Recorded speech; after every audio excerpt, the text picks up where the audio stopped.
Chapter 10 of our book is called The Cross. And in this chapter, the High King of Heaven sent His only Son to earth to die for the rebellious race.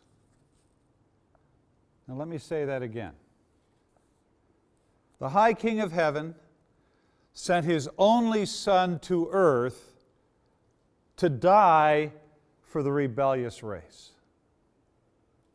This is backwards. The pagan gods demand parents sacrifice their children to the gods. Bob and I had a distinct pleasure of taking our wives and visiting the great Inca capital of Machu Picchu in Peru. It's an incredible city, a testimony to both the engineering and architectural ability of the indigenous peoples in South America. And while we were having a tour of this great Inca capital, our tour guide took us to an altar, a slab of stone overlooking the valley below. And she said, "This is the place where the Inca gods demand that parents sacrifice their children to the gods. So you are to sacrifice your strongest son or your most beautiful daughter." We all know from the Old Testament the god Molech demanded child sacrifice. Throughout history, the pagan gods have demanded the sacrifice of children to the gods. In our own generation, we serve and worship a pagan god. This god is called the god of convenience. And we bow at the altar of convenience and sacrifice over 1 million babies every year in the United States alone before they're born. Because it's not convenient to have a child at this point in my life. So it's not just the ancient Incas. The modern world has its pagan gods that demand the sacrifice of children as well. But in the midst of this context, the Bible has a message. The God of heaven sent His only Son to earth to die for pagans. He sent His only Son to earth to die for you and I. While we were yet sinners, Christ died.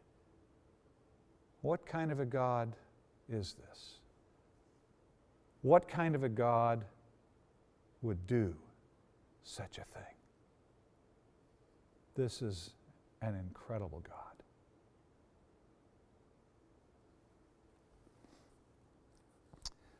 Jesus came and He lived a perfect life.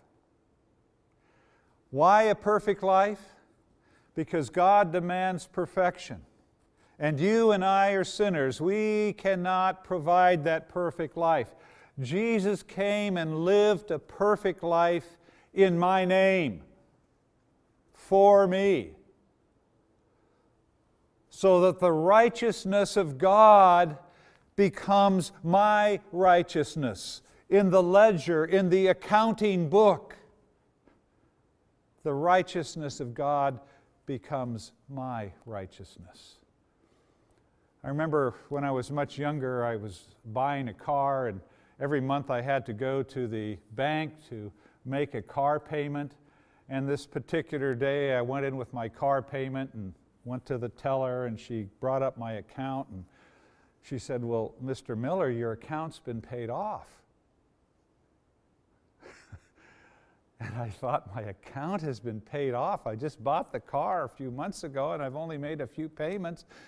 No, Mr. Miller, it's been paid off. And all of a sudden I realized that God made the payment for me. Jesus lived the perfect life for me. And then the lady put some things in and said, "Oh, Mr. Miller, I'm sorry. It really hasn't been paid off." But I took in that moment, I understood something profound about what Christ has done. He lived a perfect life in my name. And then He died the death that I deserved. He died on the cross, the death that I deserved. This is the good news. Christ lived for me, and He died for me. After His death, they took His body off the cross and they put it in a tomb. And is that the end of chapter 10? No. If it were the end of the chapter, it would be the end of the story. But at the end of the chapter, Christ rose from the dead. And all history was transformed. Up until this moment in history, death always won. If you died, it was over. You were dead. Christ conquering death, Christ rising from the dead, marked a turning point, an epic turning point in all of human history. Death lost, life won, and history will never be the same. In our churches, we have a time of celebration of the resurrection of Christ, and it is a worthy thing to celebrate, but I think there's times where we put the resurrection in this religious holiday mode. But the early church understood the reality of the resurrection in a way that we do not. Rodney Starks, in his book, The Rise of Christianity, asks the question, if there's no God and there's no miracles, how do we explain the most profound sociological movement of all times, the rise of Christianity? So he was a sociologist that wanted to study this phenomenon.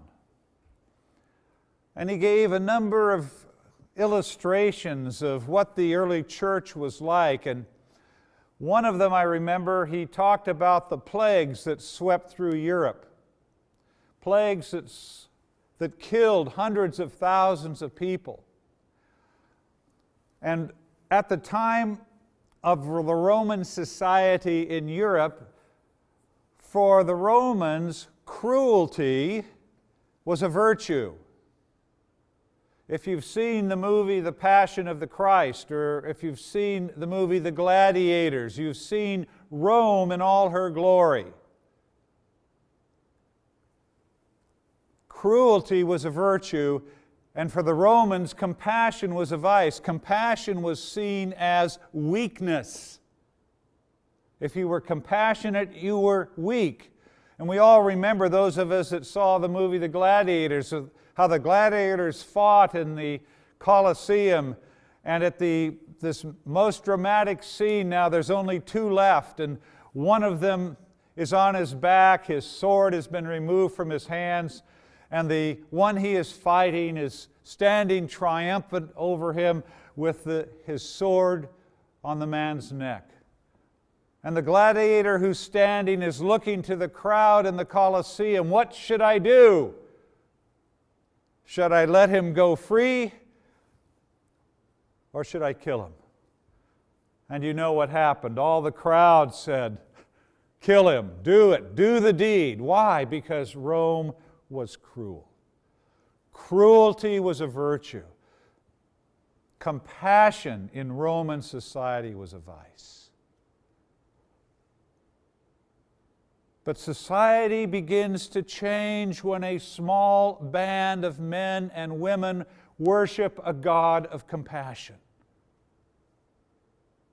And they began to live compassionately in the midst of a cruel society. And think of what that means and how that could cost. But for us today, we need to think on these things because this is what God is calling for us in our day, in our generation.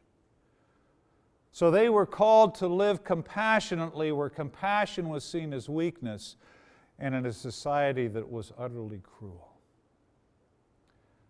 And God used the lives of these Christians to demonstrate His love in this broken society.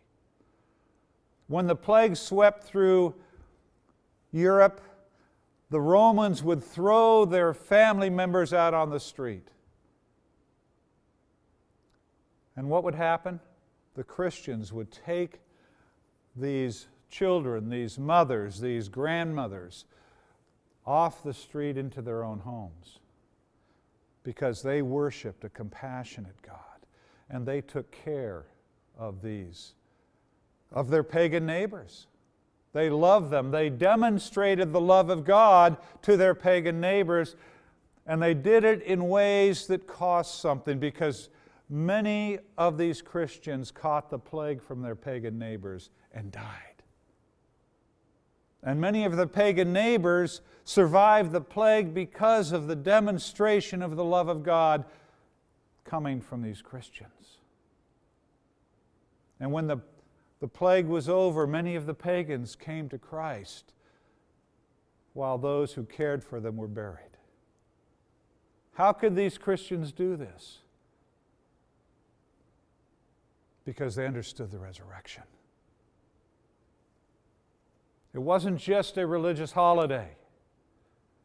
They understood that when Christ conquered death, all of history was transformed. And now they could live lives that did not fear death. What are you afraid of? What fears do you have that keep you from following what God might be calling you